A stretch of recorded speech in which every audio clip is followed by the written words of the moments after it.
Hey guys, how's it going? My name is Phil, welcome to another video. Previously on PhilsComputerLab, we moved on from the Socket 7 platform and are now doing projects based around the legendary Slot 1 platform with the Intel 440BX chipset.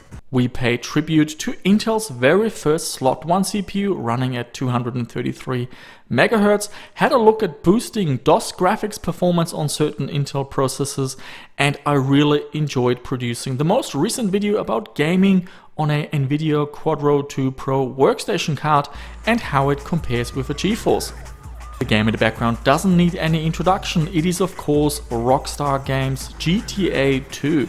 They gave it away for free. It's a free download and it runs great on Windows 98. The machine we're looking at today is a little bit underpowered. The game chugs a little bit, but it is still quite playable. Today we're looking at Intel's second Slot 1 CPU. It is the Pentium 2 running at a higher 266 MHz. So we will find out if these extra 33 MHz are worth it and how they compare against the Pentium MMX 233 and of course the Pentium 2 233. We will compare performance in DOS as well as Windows. We will go over the processor specifications. We will have a look at underclocking and overclocking options, prices and availability, and there will be some gameplay and of course a conclusion at the end, whether or not you should get this CPU.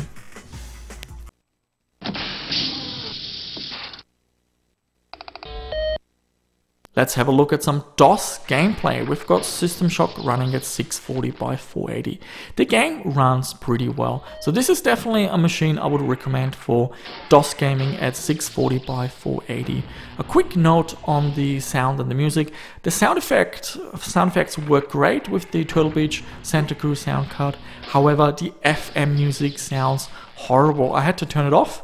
That's how bad it sounded. So that proves just once again that for DOS gaming, you really want to have an ISA sound card rather than a PCI one.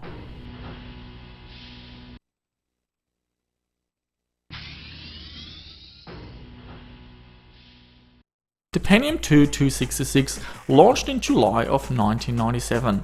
Looking around at the competitive landscape, there was the Pentium MMX running at 233 and AMD just launched the K6 CPU at 166, 200 and 233. So the K6-2 that I had in the charts in the in the previous video, the previous Slot 1 video, wasn't actually available for another year, so I'm gonna remove that from the graph and I'm waiting for a K6. I bought one on eBay, I'm waiting for that one to arrive and hopefully we can slot that into the new charts in the videos going forward. Just like in the previous video, I used FastVid, the little tool, to enable write combined for boosted performance.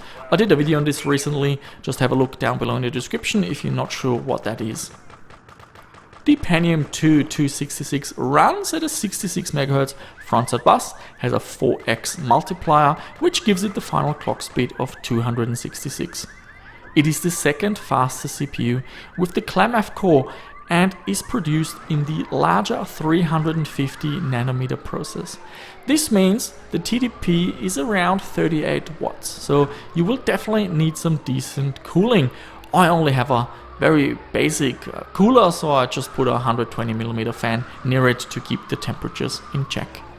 Do note when shopping around for this processor that the 266 MHz Pentium 2 exists in the older ClamF core, but also in the newer 250 nanometer Deschutes core. So be aware when shopping around. The one that's based on the Deschutes core has a lot lower power draw, basically half the power, but it does not have an unlocked multiplier. So you have to figure out what is more important to you, having less power draw and less heat, or the option to underclock and overclock with the unlocked multiplier.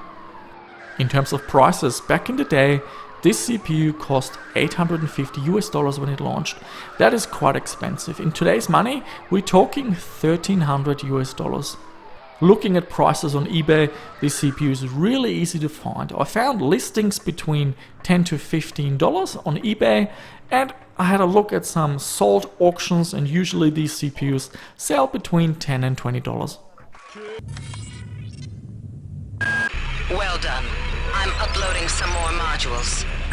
And let's have a look at some Windows gameplay. We've got System Shock 2, and looking at the graph in terms of the frames per second, it hovers around the 30 FPS mark, but most of the time it's below that. So this is clearly a game that is a little bit too much to handle for the Pentium 2 266. In terms of settings, it's running at 1024 by 768 with all the default settings, so nothing is maxed out yet. Let's talk about the unlocked multiplier, which makes the CPU quite flexible. I was able to run the CPU at 133, 166, 200, 233 and of course 266 MHz. This might be of interest for those wanting to run older games that are a little bit speed sensitive. So here we've got The Secret of Monkey Island, and at 266 MHz the game doesn't even start. When you configure the multiplier and lower it so the machine runs at 133 MHz, the game does run. However, the audio is still messed up. That is an issue with this game. And in order to fix that, you have to go into the BIOS and disable the internal cache.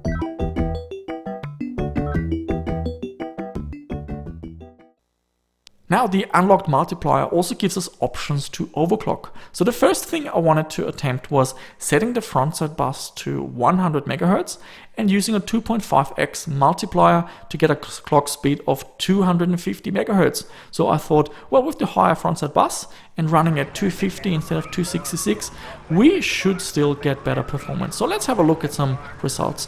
Here we have all the charts in DOS. The blue graph represents the machine running at 250 MHz with the 100 MHz frontside bus. The green graph represents the stock configuration running at 266 MHz with a 66 MHz frontside bus. And we can see that the higher frontside bus doesn't really help under DOS. It's only in Doom that the higher frontside bus running at 250 MHz actually is able to take up the lead. Under Windows, things look a little bit better. The machine running with the higher frontside bus is able to go ahead in MDK2, Quake 3, as well as incoming, but the gap is really narrow. So next up, I try to overclock it properly. I set the frontside bus to 100 MHz, configured the multiplier to 3x, which gave me a final clock speed of 300 MHz. Under DOS, we can immediately see the performance difference across all the games. The machine is faster. Same goes for Windows. So the blue score is the Pentium 2 running at 300 MHz with the higher 100 MHz frontside bus. Depending on the game, we can get a quite noticeable lead, especially in GL Quake and Quake 2. The performance boost is quite significant.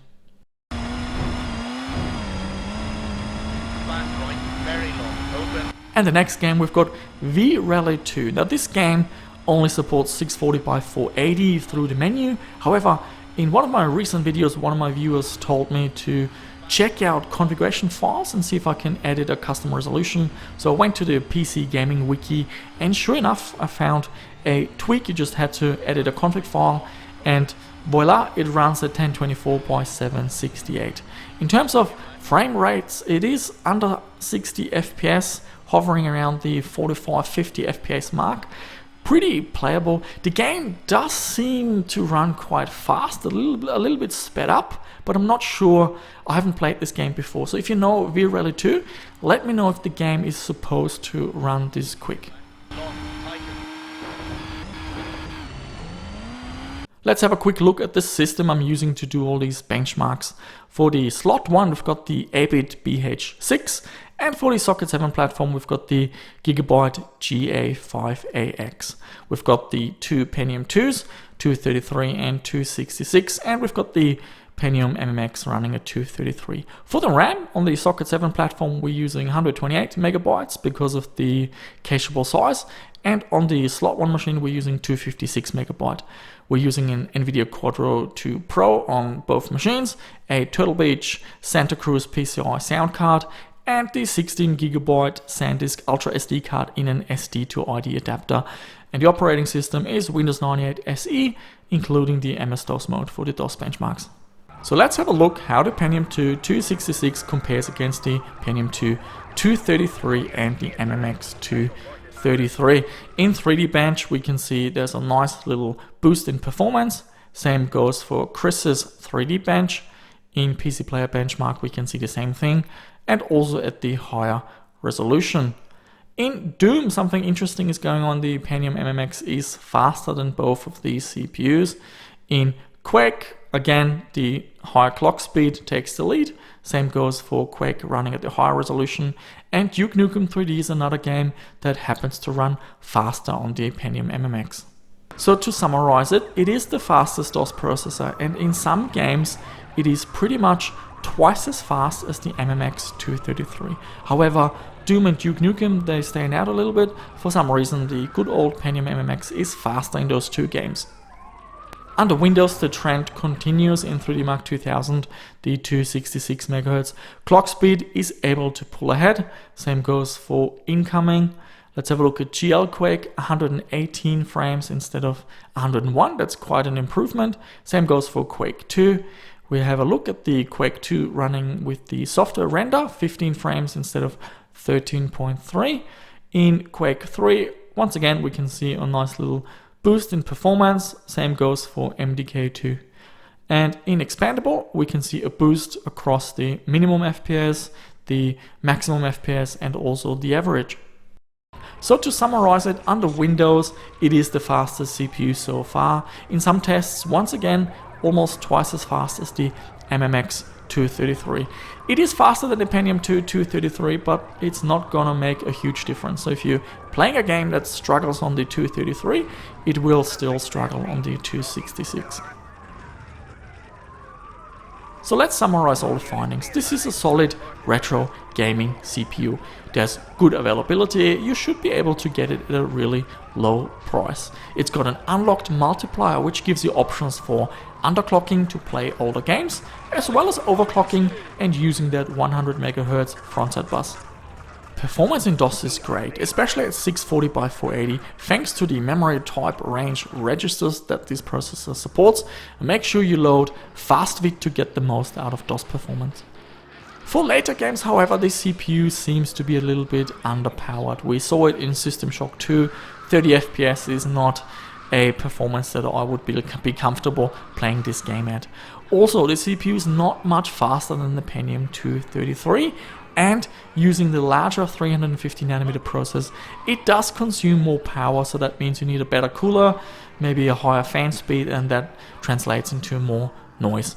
Also, there are lots of other slot 1 options available, so the 266 is just one option out of many. And that's it for this video, guys. Thank you so much for watching. Next week we will pose a what if question to do with the Super Soccer 7 platform.